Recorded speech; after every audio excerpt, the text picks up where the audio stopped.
আসলে কি নিজের স্বপ্ন পূরণ করতে অন্যদের স্বপ্ন ভাঙা উচিত?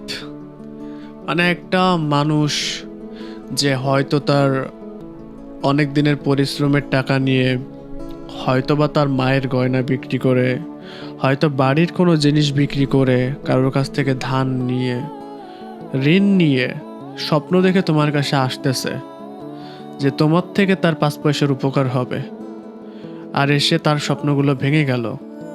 আচ্ছা, তোমাদের কি কখনো যখন এনজয় করতে যাও তখন কি এইটা মনে পড়ে না যে আমি যে টাকাটা পেয়েছি এটা আরেকজনের স্বপ্ন ভাঙা টাকা, আরেকজন লস করার পরে টাকাটা আমার রেভিনিউতে অ্যাড হয়েছে? এটা কি একবারও মাথায় আসে না? আমি, ভাই, ভালো মানুষ বলতে কেউ না, আমিও না।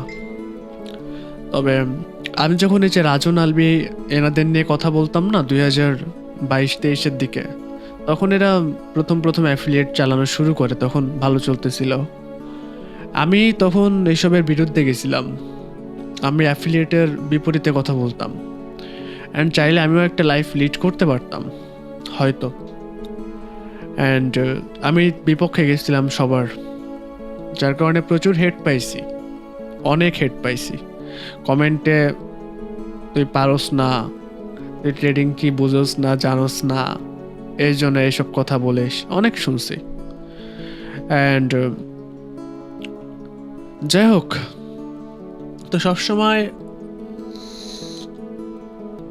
একটা কথাই ভাবি যে কখনো কি এভাবে মানুষের স্বপ্ন ভেঙে নিজের স্বপ্নগুলা পূরণ করা যায় কি না, এইটা কখনো আমি সূত্র মিলাইতে পারি না। হয়তো মিলাইতে পারলে আমিও করতাম এগুলা। কারোর কাছে যদি অ্যান্সারটা থাকে কাইন্ডলি দিবেন আমাকে।